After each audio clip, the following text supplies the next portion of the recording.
This is TechCrunch. AI has the power to transform how people work, but getting tangible value out of AI isn't as easy as throwing any AI application at any workflow. It can be hard for enterprises to figure out which AI applications help their business and which are just hype. Workhelix wants to solve that problem. Workhelix is a tech-enabled service startup that works with enterprises to better understand and monitor AI automation at their companies. Workhelix breaks down a company's employee positions into specific job functions and tasks and scores each task for its suitability for AI adoption. This helps companies build roadmaps for how and where to adopt AI and give enterprises a way to monitor if the AI they adopted is working. Co-founder and CEO James Millen told TechCrunch that many companies are getting AI adoption wrong because they are looking to apply AI to whole divisions of their business, which is too broad to find value. That's not a systematic, rigorous way to adopt generative AI, and is part of the reason people are frequently so disappointed, Millen said. But if you look at all the jobs in an organization and break them down into bundles of tasks and then score each task for its suitability to be accelerated by generative AI, now you can come up with a really quantitative, rigorous way to adopt it.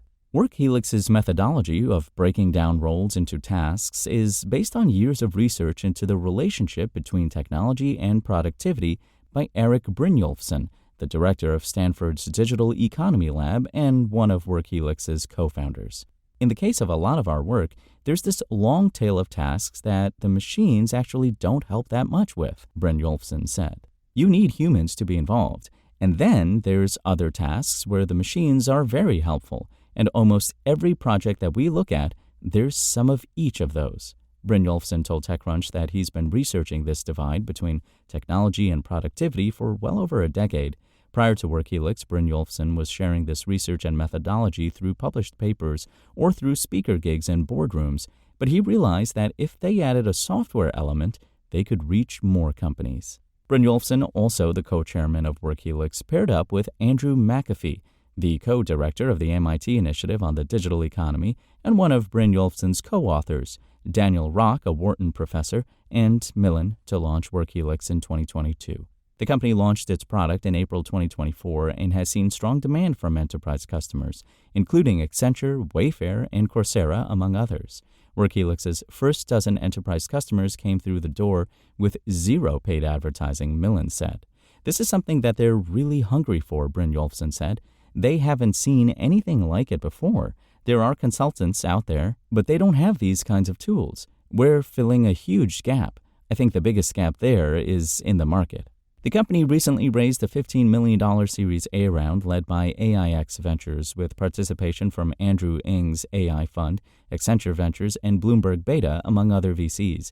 It also received funding from a number of angel investors, including LinkedIn co-founder Reid Hoffman, OpenAI co-founder Mira Murati, and Jeff Dean, the chief scientist at Google DeepMind and Google Research, among others.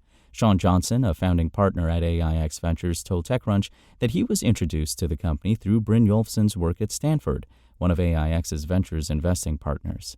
One of AIX Ventures' investing partners, Christopher Manning, is the director of Stanford's Artificial Intelligence Laboratory. Johnson said he understood the pain point Workhelix was trying to solve right away. Eric, Andy, and Daniel have amazing access to the Fortune 500 C-suite and access to customers, Johnson said.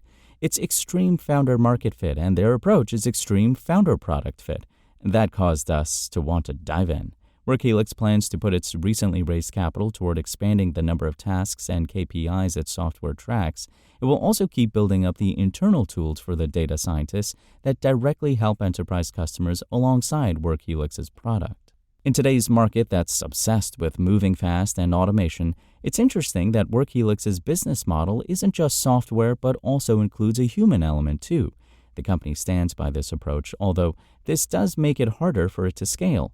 That's because the company wouldn't be as effective if it were just another software platform, Millen said. I think there's a $1 trillion opportunity here to create value, Brynjolfsson said. Not that we're going to capture all or even most of that, but we want to unlock that. As James said earlier, this is the biggest technological revolution that's ever happened, and very few people are thinking about unlocking the business side of it.